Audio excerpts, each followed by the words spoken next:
ಚಾಮರಾಜನಗರ ಜಿಲ್ಲೆಯ ಹನೂರು ಪಟ್ಟಣದ ಹೊರವಲಯದ ಕೊಳ್ಳೇಗಾಲ ಮುಖ್ಯ ರಸ್ತೆಯಲ್ಲಿ ಮಂಗಳವಾರ ಬೆಳಗ್ಗೆ ಜೆಸಿಬಿಗಳ ಘರ್ಜನೆ ಕೇಳಿಬಂದಿದ್ದು, ಸರ್ಕಾರದ ಮಾಲೀಕತ್ವದ ಭೂಮಿಯನ್ನ ಅಕ್ರಮವಾಗಿ ಒತ್ತುವರಿ ಮಾಡಿಕೊಂಡಿದ್ದ ರೈತ ಕುಟುಂಬದ ವಿರುದ್ಧ ಅಧಿಕಾರಿಗಳು ಭಾರೀ ಕಾರ್ಯಾಚರಣೆಯನ್ನ ನಡೆಸಿ ಸುಮಾರು 30 ಕೋಟಿ ಮೌಲ್ಯದ 14 ಎಕರೆ ಜಮೀನನ್ನು ವಶಪಡಿಸಿಕೊಂಡಿದ್ದಾರೆ. ಚಾಮರಾಜನಗರ ಜಿಲ್ಲೆಯ ಹನೂರಿನಲ್ಲಿ ಮಂಗಳವಾರ ಬೆಳಗ್ಗೆ 7 ಗಂಟೆಗೆ ಆರಂಭವಾದ ಕಾರ್ಯಾಚರಣೆ ತಹಸೀಲ್ದಾರ್ ವೈಕೆ ಗುರುಪ್ರಸಾದ್, ರಾಜಸ್ವ ನಿರೀಕ್ಷಕ ಶೇಷಣ್ಣ ಮತ್ತು ಹನೂರು ಪೊಲೀಸ್ ಇನ್ಸ್ಪೆಕ್ಟರ್ ಆನಂದಮೂರ್ತಿ ನೇತೃತ್ವದಲ್ಲಿ ನಡೆಯಿತು.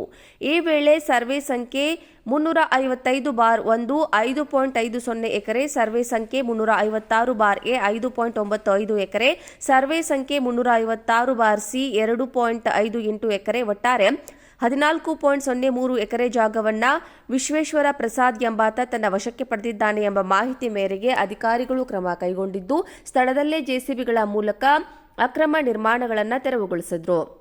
ಈ ಭದ್ರತಾ ಕಾರ್ಯಾಚರಣೆಯಲ್ಲಿ 20ಕ್ಕೂ ಹೆಚ್ಚು ಕಂದಾಯ ಇಲಾಖೆಯ ಅಧಿಕಾರಿಗಳು, 30ಕ್ಕೂ ಹೆಚ್ಚು ಪೊಲೀಸ್ ಸಿಬ್ಬಂದಿ, ಅಗ್ನಿಶಾಮಕ ದಳ, ಪಟ್ಟಣ ಪಂಚಾಯತ್ ಮತ್ತು ಆರೋಗ್ಯ ಇಲಾಖೆಗಳ ಸಿಬ್ಬಂದಿ ಸಕ್ರಿಯವಾಗಿ ಪಾಲ್ಗೊಂಡಿದ್ದರು.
ಚಾಮರಾಜನಗರ ಜಿಲ್ಲೆಯ ಹನೂರು ಪಟ್ಟಣದ ಹೊರವಲಯದ ಕೊಳ್ಳೇಗಾಲ ಮುಖ್ಯ ರಸ್ತೆಯಲ್ಲಿ ಮಂಗಳವಾರ ಬೆಳಗ್ಗೆ ಜೆಸಿಬಿಗಳ ಘರ್ಜನೆ ಕೇಳಿಬಂದಿದ್ದು, ಸರ್ಕಾರದ ಮಾಲೀಕತ್ವದ ಭೂಮಿಯನ್ನ ಅಕ್ರಮವಾಗಿ ಒತ್ತುವರಿ ಮಾಡಿಕೊಂಡಿದ್ದ ರೈತ ಕುಟುಂಬದ ವಿರುದ್ಧ ಅಧಿಕಾರಿಗಳು ಭಾರೀ ಕಾರ್ಯಾಚರಣೆಯನ್ನ ನಡೆಸಿ ಸುಮಾರು 30 ಕೋಟಿ ಮೌಲ್ಯದ 14 ಎಕರೆ ಜಮೀನನ್ನು ವಶಪಡಿಸಿಕೊಂಡಿದ್ದಾರೆ.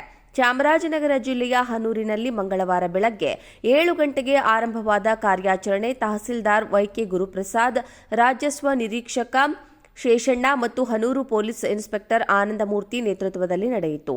ಈ ವೇಳೆ ಸರ್ವೆ ಸಂಖ್ಯೆ 355/1 5.50 ಎಕರೆ, ಸರ್ವೆ ಸಂಖ್ಯೆ 356/A 5.95 ಎಕರೆ, ಸರ್ವೆ ಸಂಖ್ಯೆ 356/C 2.58 ಎಕರೆ, ಒಟ್ಟಾರೆ 14.03 ಎಕರೆ ಜಾಗವನ್ನ ವಿಶ್ವೇಶ್ವರ ಪ್ರಸಾದ್ ಎಂಬಾತ ತನ್ನ ವಶಕ್ಕೆ ಪಡೆದಿದ್ದಾನೆ ಎಂಬ ಮಾಹಿತಿ ಮೇರೆಗೆ ಅಧಿಕಾರಿಗಳು ಕ್ರಮ ಕೈಗೊಂಡಿದ್ದು, ಸ್ಥಳದಲ್ಲೇ ಜೆಸಿಬಿಗಳ ಮೂಲಕ ಅಕ್ರಮ ನಿರ್ಮಾಣಗಳನ್ನು ತೆರವುಗೊಳಿಸಿದ್ರು. ಈ ಭದ್ರತಾ ಕಾರ್ಯಾಚರಣೆಯಲ್ಲಿ 20ಕ್ಕೂ ಹೆಚ್ಚು ಕಂದಾಯ ಇಲಾಖೆಯ ಅಧಿಕಾರಿಗಳು, 30ಕ್ಕೂ ಹೆಚ್ಚು ಪೊಲೀಸ್ ಸಿಬ್ಬಂದಿ, ಅಗ್ನಿಶಾಮಕ ದಳ, ಪಟ್ಟಣ ಪಂಚಾಯತ್ ಮತ್ತು ಆರೋಗ್ಯ ಇಲಾಖೆಗಳ ಸಿಬ್ಬಂದಿ ಸಕ್ರಿಯವಾಗಿ ಪಾಲ್ಗೊಂಡಿದ್ದರು.